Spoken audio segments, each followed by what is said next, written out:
La famille, pour des raisons techniques, il n'y aura pas d'émission Foot sans filtre ce soir ni dans les prochains jours. Donc du coup, restez à l'affût. S'il y a quoi que ce soit qui change, je reviendrai vers vous. Mais pour le moment, sachez qu'il n'y aura pas d'émission. Salam, salam, outsider. Le débrief commence maintenant. Côte d'Ivoire-Cameroun, le match finit 1-1 et entre vous et moi, franchement, on a assisté à une top rencontre de football, énormément d'intensité. Ce match-là, dès le début de la rencontre, on savait très bien comment il allait se passer. Même pas 2 minutes de jeu, déjà un poteau. Les Ivoiriens ont mis l'intensité qu'il fallait dès le début de la rencontre. Pourquoi? Parce que les Ivoiriens, ils savent très bien que la dernière fois face au Mozambique, le peuple ivoirien n'était pas satisfait. Les Ivoiriens ont considéré que leur équipe nationale face au Mozambique n'a pas bien joué, n'a pas brillé, n'a pas mis l'intensité qu'il fallait et au-delà de ça, elle n'allait pas au pressing. Aujourd'hui, ils ont réussi à faire 3 choses sur 4. Ils sont toujours pas allés au pressing. C'est étonnant de voir la Côte d'Ivoire jouer ce genre de match-là et la Côte d'Ivoire laisser l'adversaire à la construction du jeu. C'est comme ça que la Côte d'Ivoire, à un moment donné, dans ce match-là, en première mi-temps, ils subissent un poteau. Pourquoi? Parce que Epassi peut sortir comme du n'importe quoi. C'est pas sérieux. Epassi sort comme du n'importe quoi. Epassi donne un ballon à Bryan Mbeumo qui lui est redescendu prendre le ballon. Bryan Mbeumo se retourne, ouvre sur le côté pour Tchamadeu. Tchamadeu met le ballon dans l'axe central. Et puis comment il s'appelle le petit Kofan, malheureusement, n'a pas trop de chance parce que Fofana fait un bel arrêt du bout des doigts. Le ballon touche la barre transversale. Combien de fois aujourd'hui j'ai vu le Cameroun se mettre dans des situations dangereuses en première mi-temps? On est d'accord que la Côte d'Ivoire a bien commencé son match. Ça, je vous le concède. Je vous le concède. Franchement, je vous le concède. Les Ivoiriens sont très bien rentrés dans la rencontre. À partir de la 2e minute de jeu, ce poteau-là, à partir de la frappe de Amad Diallo et tout, dès le début de la rencontre, tu te dis, OK, la Côte d'Ivoire est très très chaude. La Côte d'Ivoire risque peut-être de marquer en premier, de fatiguer les Camerounais, de faire douter les Camerounais. Pendant 10 minutes, tu cherches réellement le Cameroun. Mais après 10 minutes de jeu, je vais pas vous mentir sincèrement, le manque de pressing de la part de la Côte d'Ivoire, même si c'est une équipe, quand elle a le ballon qui met l'intensité, mais quand elle n'a pas le ballon, elle ne met pas l'intensité. Et ça a failli les tuer. Parce qu'il y a un boy là, au-delà de cette action-là où Kofan frappe la barre transversale, il y a un petit Namasso, petit britannico-camerounais. C'est vous les Camers, vous aimez trop ça. Aujourd'hui, ils sont venus avec des Namasso, des Britanniques, des Kofan, des petits Allemands, je sais pas, des boys dangereux, des boys, ils savent jouer au football, franchement. Au-delà même de certains vétérans dans cette équipe, genre nous, Tolo, dont je vais parler, qui a sorti une top performance, franchement, il y a des jeunes dans cette équipe du Cameroun qui sont dangereux. Et ces jeunes-là, aujourd'hui, ont trop eu l'opportunité de se faire plaisir. Namasso, combien de fois au milieu de terrain, il a réussi à être dans un demi-espace et il n'y a personne pour le prendre. La frappe de Namasso en début de 2e mi-temps, qui frappe la barre transversale, c'est pas normal. Il est là, il est tranquille, il y a personne. Il contrôle le ballon, il se retourne, il y a personne. Il a le temps de frapper. Heureusement qu'il y a un défenseur qui sort pour le contrer. Donc du coup, c'est une équipe nationale de Côte d'Ivoire qui joue bien quand elle a le ballon, qui est intéressante quand elle a le ballon, qui réussit à se créer pas mal d'occasions quand elle a le ballon. Aujourd'hui, on l'a vu, franchement, les Ivoiriens se sont créés de multiples occasions. Cependant, le manque de pressing peut leur poser des problèmes quand ils n'ont pas la balle. Maintenant, j'ai envie de saluer dans ce match-là, franchement, entre vous et moi, j'ai envie de saluer Amad. J'ai envie de saluer Amad parce que pour une 2e fois d'affilée, c'est Amad qui est vraiment le dynamiteur offensif de cette équipe de Côte d'Ivoire. On attend toujours de voir le top du top de Yann Diomandé. Diomandé fait ses matchs, Diomandé joue bien. Aujourd'hui, Emers Faé est venu, il a changé un peu son dispositif tactique. La dernière fois en pointe, il y avait qui? Wilfried Zaha. Et je vous avais dit que Zaha ne peut pas jouer en pointe. Zaha ne peut pas jouer en pointe. C'est une perte de temps totale de faire jouer Zaha en pointe. C'est inhiber le talent de Wilfried Zaha que de le faire jouer en pointe. Wilfried Zaha est un joueur dynamiteur. Wilfried Zaha est un dribbleur. Wilfried Zaha aime la profondeur. Si tu le mets en pointe, si tu le mets en point de fixation, la seule chose qu'il peut faire, c'est jouer en une touche avec les milieux de terrain et essayer au marquage de se démarquer et de faire une course vers l'intérieur et d'espérer qu'un ballon va arriver. Donc du coup, tu peux pas utiliser le plein potentiel de Wilfried Zaha, tu peux pas utiliser l'explosivité de Wilfried Zaha. Donc Emers Faé vient aujourd'hui avec Bayo. Bayo est sur le terrain, 45e minute, Bayo a une occasion de la tête, c'est là où tu vois que Bayo, c'est pas Drogba. C'est Bayo.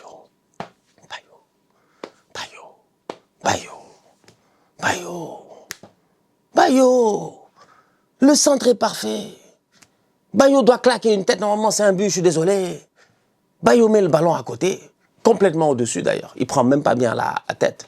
Donc oui, il y a eu des changements tactiques au niveau de cette équipe de la Côte d'Ivoire. Bayo était en pointe. Malheureusement, Bayo n'a pas réussi à trouver le chemin des filets. Au milieu de terrain, à la construction du jeu, ce milieu de terrain-là est très intéressant. À la perte du ballon, c'est un milieu de terrain qui me fait peur.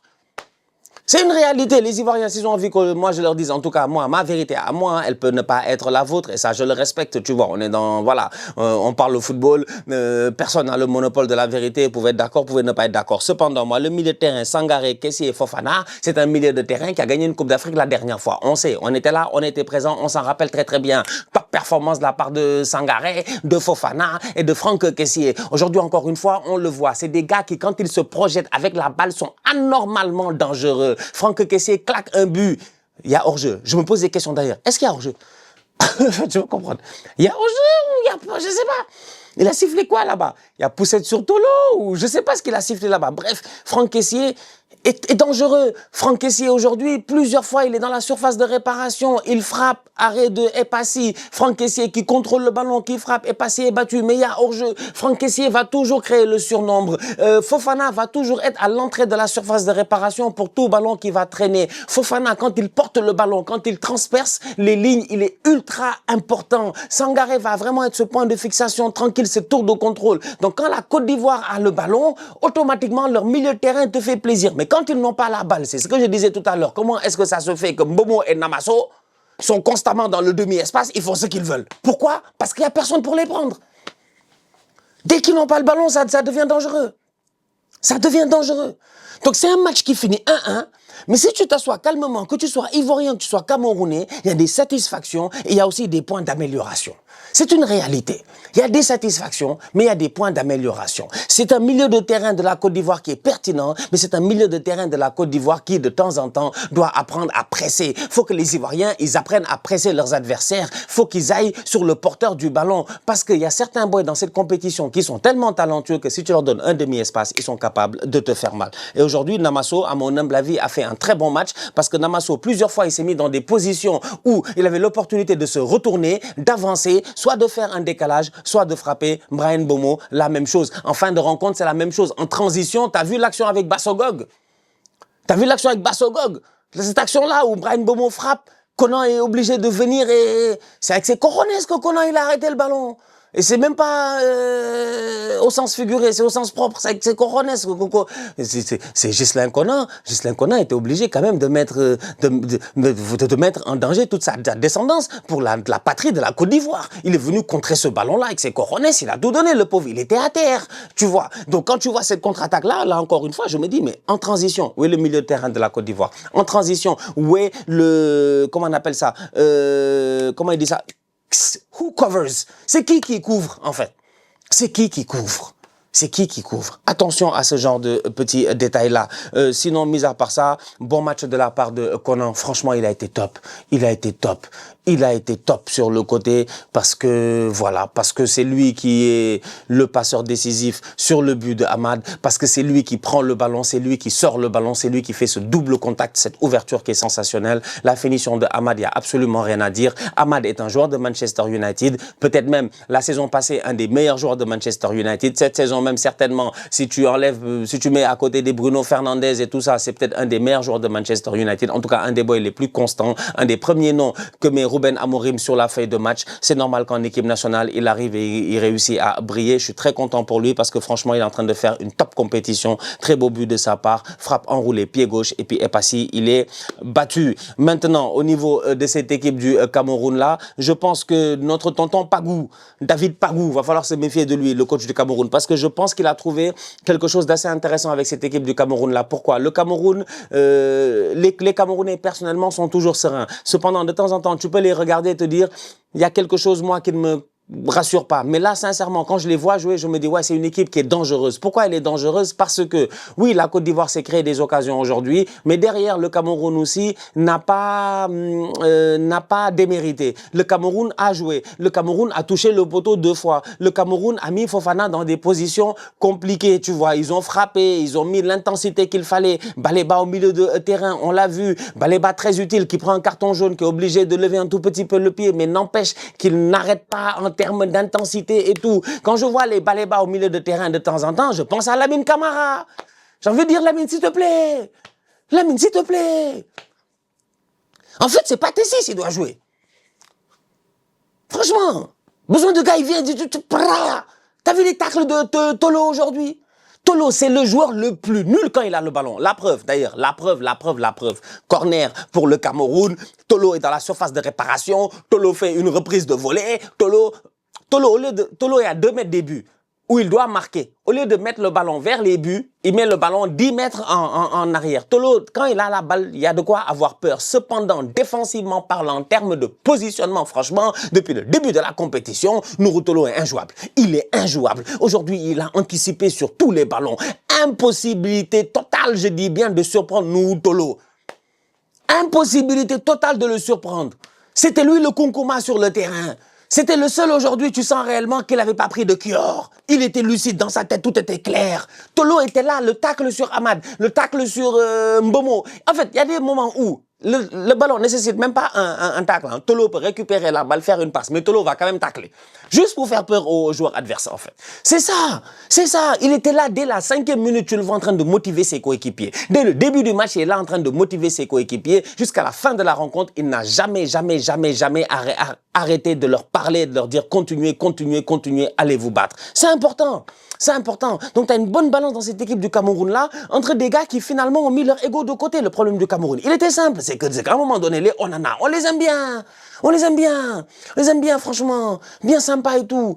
Mais on n'a pas besoin de mecs qui décident de venir à 2 jours de la compétition ou au 2e match avec des jets privés. Ce qui s'est passé dans cette sélection-là ces derniers temps, c'était catastrophique. Tu as besoin d'une cohésion. Et David Pagou, ce tonton-là, ce danger-là, tu l'as vu, il est habillé en jeans, la chemise. Il a l'air d'un proviseur. Il a un ton scolaire. C'est le mec, en fait, vous êtes tous des gosses de riches dans l'école. Il voit que vous tous, vous êtes en Jordan, en Nike, en Dior, en Gucci, en Nike, en je sais pas ce que vous voulez. Lui, il s'en fout. Il a le même jean depuis 40 ans, la même chemise depuis 30 ans et les mêmes baskets depuis avant même la naissance de ton père. Il s'en fout de qui t'a ramené. Lui, il prend le bus, toi, tu viens en voiture. Il en a rien à faire, je dis bien. Mais quand il te parle, tu l'écoutes. C'est ça, Pagou. C'est que Pagou, tu sens qu'il se fait respecter dans ce vestiaire-là. Et les Camerounais, de temps en temps, ils ont besoin de gens qui... On connaît le Cameroun. Moi, je connais très bien le Cameroun. Je connais très bien ce pays-là. Dans ce pays-là, faut pas trop rigoler avec les gens. Quand tu t'imposes dans le respect, automatiquement, les gars, ils vont suivre. Demandez à Samuel Eto'o, demandez même au Kounkuma. Donc, franchement, Pagou, il a cette vibe. Et ça, moi, je le vois dans cette équipe-là. Et franchement, moi, j'ai aimé la performance des Camerounais. Parce qu'on va pas se mentir, et des boys. Ils sont pas très forts. Yongwa, il est pas très fort. Il est très physique, franchement. Mais Yongwa, c'est Ferland Mendy, quoi. C'est des boys, il y a des boys ici, là. Ils sont pas très forts, franchement. Ils sont pas très forts. Mais c'est des guerriers. Ça joue avec beaucoup d'intensité, ça joue avec beaucoup de cœur. Et il n'y a pas beaucoup d'ego dans cette équipe-là. Belle rentrée de la part de Bassogog, d'ailleurs, en fin de rencontre. Et Nyong aussi. Ils auraient pu claquer un but. Franchement, n'importe qui aurait gagné ce match-là entre les deux, ça se jouait à un but. Ça se jouait à un but tellement le match il était serré, tellement le début de 2e mi-temps était incroyable. Début de 2e mi-temps, sensationnel. En 10 minutes, on a eu 3 buts. C'était trop cool, dont un qui était hors jeu. Très bon match, franchement très bon match. Moi, je me suis fait plaisir. Mais attention à cette équipe du Cameroun-là, qui n'a pas forcément de stars, mais qui, pour moi, a des joueurs qui ont beaucoup de cœur et de volonté. Et ils ont un leader technique aussi, Brian Bomo. En tout cas, pour le moment, ça fonctionne bien pour les Camers, qui, depuis le début de la compétition, on les entendait pas trop, mais là, avec 4 points, ils sont bien posés pour éventuellement se qualifier sans aucun problème. D'un autre côté, les Ivoiriens, j'ai envie de dire, ça avance petit à petit. Avec Emers Faye, il va falloir toujours régler ce problème de numéro 9 là. Les Ivoiriens ont besoin d'un buteur. Ils ont besoin éventuellement d'un buteur, d'avoir un numéro 9 parce que c'est une équipe qui se crée beaucoup d'occasions. C'est une équipe qui, quand elle a le ballon avec le surnombre des milieux de terrain, réussit forcément à fatiguer l'adversaire. Donc si devant, il y avait un gars capable de planter des buts, je pense que cette équipe nationale de Côte d'Ivoire là serait aussi difficilement jouable. Mention spéciale à Conan, Kosonou, qui ont été quand même très solides aujourd'hui. Donc, du coup, c'est ça. Pour moi, il n'y a pas pénalty d'ailleurs. Pas pénalty. Je sais pas pourquoi tu dis pénalty. Pénalty pour aller où? Pénalty pour aller où? Il a dégagé le ballon avec son pied, ça a frappé sa main. On nous a dit ici plusieurs fois que si ton coéquipier frappe le ballon sur ta main, il n'y a pas pénalty. Si toi-même tu dévies le ballon d'une autre partie de ton corps légal et que ça tape ta main, il n'y a pas pénalty. Donc pourquoi tout le monde nous fatigue en nous disant il y a pénalty? C'est que moi aussi, à la fin de la journée, des fois, je me pose des questions à savoir, en fait, les règles, elles changent tous les jours ou bien c'est les mêmes règles qu'on a constamment dans le football?